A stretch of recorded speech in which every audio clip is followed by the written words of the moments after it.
Bulovana besties, and welcome to my first episode of What's New with Inia, a podcast where we crack open conversations about life, current affairs, and mysteries that keeps Fiji talking. From inspiring journeys to unsolved mysteries, we're diving deep into it all. So sit back, tune in, and let's find out what's new. So for today's episode, I've decided to share a true crime story from Fiji. Today we're going to explore the chilling case of the unsolved murder of Phyllis Ada Furnivall. So let me take you back to December 10, 1970, where the lifeless body of 41-year-old Phyllis Furnivall was discovered in her quarters at Lilin Memorial School in Lewu. No, sorry. Right. I got the chills right there. This is the first time I'm hearing this. I just found out about this a week before on TikTok, and it really got me hooked on, and I put on my detective cap on.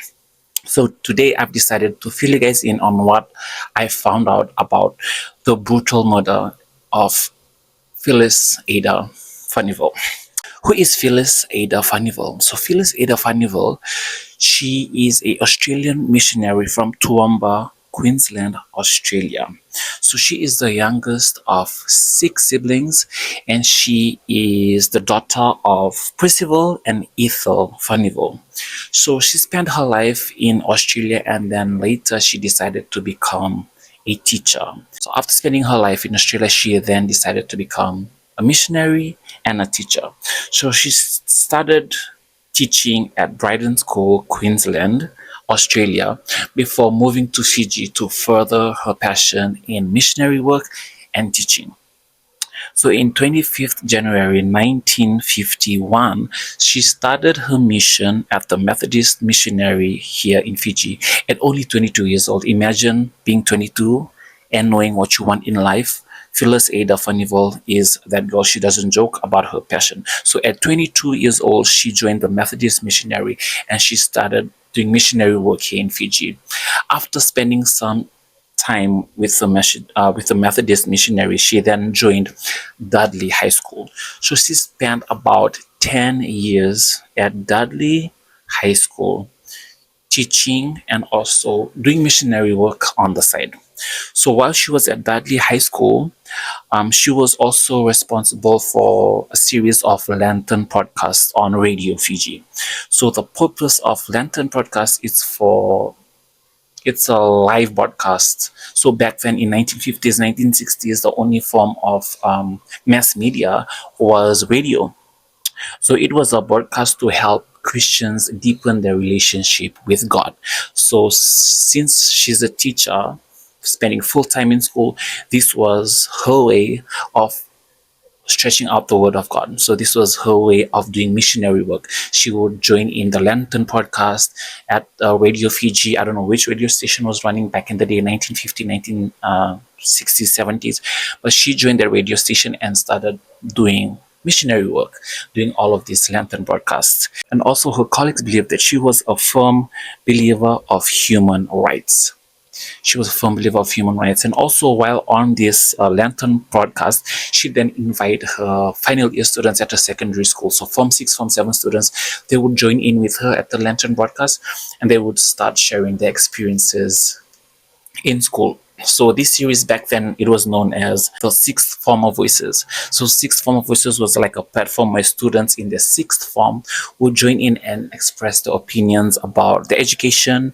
And it was a way for the senior students to have a voice and share whatever it is that they're going through in school and what the experience was like. So Phyllis Ada Furnivall used this platform to introduce students into missionary work. She tried to engage these students into doing God's work here on earth, which is something that I credit her for. She's so good and she's so passionate at what she does.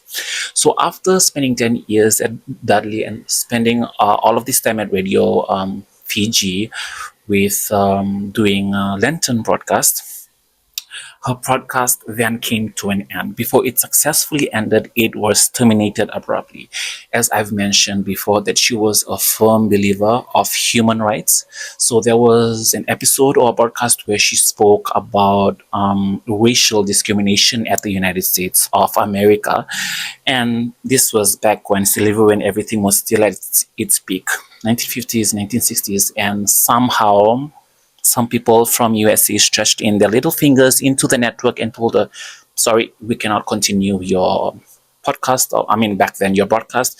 It ended abruptly before it successfully ended the series.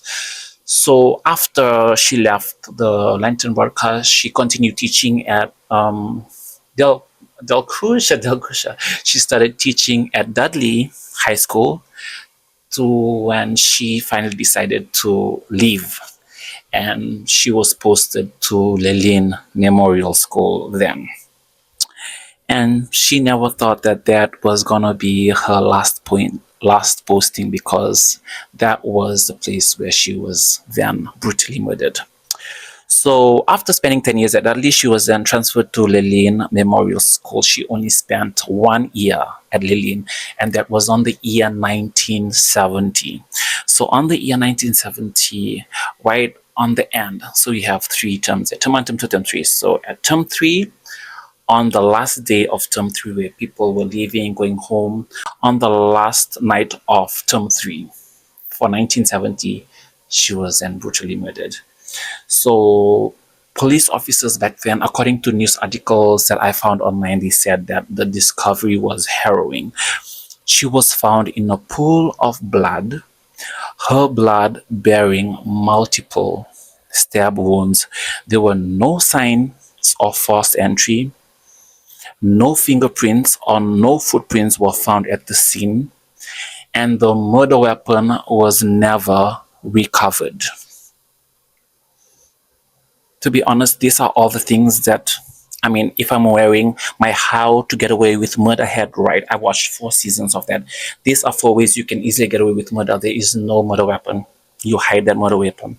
Number 2 is no fingerprints or footprints. So whoever murdered or unalived Phyllis Ada Furnivall got the brains to do this. And this was back in 1970. So this person knew how to evade getting caught. Okay, we're talking about someone who is well into their, I mean, whose common sense was on 100. Number 2, probably read a lot of books about how to get away with murder back then, because look at this, there was no murder weapon, there was no fingerprints or footprints, so they were careful. And also, okay, these are all based on my beliefs. Okay, there was no other article suggesting to like who it was, who are the other suspects. This is what I believe. And also, number 3 is there were no forced entry. Okay, number 1 is just because she was probably, no one is gonna harm me, so I'm not gonna lock my doors and then I'm gonna go to sleep. Or number 2, it was someone she knew, someone that was close to her, or someone that was part of the staff that did this, because there was no forced entry, so they knew how to get into her room. So those were some of the stuff that was like running in my head. So if this was someone who committed this murder, it was someone in that she has lunch with, or she has like her tea breaks with in school. It's one of the teachers. That was the first thing that I thought of. So after reading in like other articles, news articles, I found that after that morning, police they did an extensive search, or like extensive interview. They went around and interviewed people from the school, so all the staff, all the teachers, and all the students. And then they found that there was one teacher who left the country a day after she was murdered. Sassy, smart about everything, but that's where they effed up. So they then brought in this person X. We don't know if it's a he or a she. They did not disclose that. So they brought in this person and they started questioning person X. Obviously, there's no murder weapon. There's no fingerprints. There's nothing for the police to start with to come up with suspects, except for a witness. did not have a witness. This happened at night when everyone was asleep or when everybody was awake. So person asked who everyone thought that, okay, this is the person, because why would you leave after them? This person was not charged because they couldn't link that person to the death, nor did they have enough evidence to arrest or to charge. That's the word that I was looking for. They did not have enough evidence to charge. So they let this person go. So that was the only close suspect that they had. So after this, then the investigation went full, it went on 100 extensive. It reached out to other countries, 4 countries to be exact. On Thursday, July 12, 1973, Ratu Kami Sesemara told the House of Representatives that I'm speaking quotations now, inquiry into the murder of Phyllis Furnivall was the most extensive in the history of Fiji crime. The inquiry extended to 4 countries: Great Britain, New Zealand, Tonga, and Australia. In Australia, they were limited to New South Wales and Queensland. So they couldn't find out anyone from Fiji, and they extended their search out into the 4 countries. And since the murder in 1970, that was a statement that was done in 1973, 3 years after she was murdered. And police recorded 646 individual statements and interviewed more than 5,000 people. That's a lot. And to be honest, I'm curious as to how the police how they did the investigation, because they don't have a murder weapon, they don't have fingerprints or footprints, and number 3, they do not have, what were the other 3 that I mentioned? No fingerprints or footprints, no murder weapon.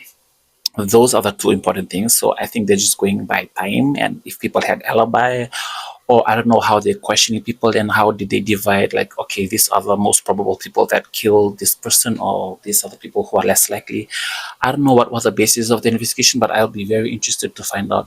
But till today, 2024, that was in 1970, her murder still hasn't been solved. So this is one of the oldest unsolved murders here in Fiji.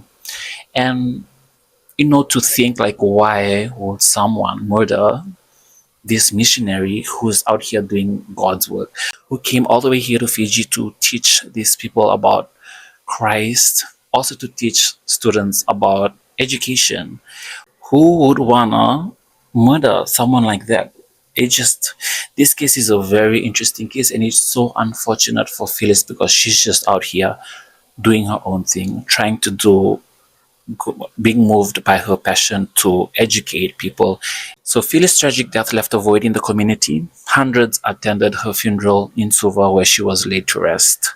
In her memory, Furnivall Park in Suva was named, honoring her contributions to education and the community. So that brings us to the end of this unsolved murder mystery of Phyllis Ada Furnivall. My heart goes out to her family, because it's so unfair whatever happened to her for the amount of years. 1970s, 2024, we still don't know. So people believe that her murderer is 6 feet under, or is probably alive out there on life support, I don't know. But yeah, that person got away with the murder of this poor missionary. And that was all that I gathered from the murder of Phyllis Ada Furnivall. Shout out to Fiji Times, shout out to Fiji Sun, and shout out to LDS Archives for providing all the information that I could for this episode.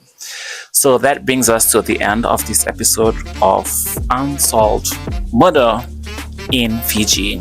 Thank you so much for joining in. I'm gonna try and do more of this, but yes, this podcast will be like a combination, or like a chop suey, if I might add. It will be a chop suey of other things like current events. It will be about life journey. It's gonna be about murder mysteries. Yes, it's just gonna be a whole lot of things mixed together in this podcast.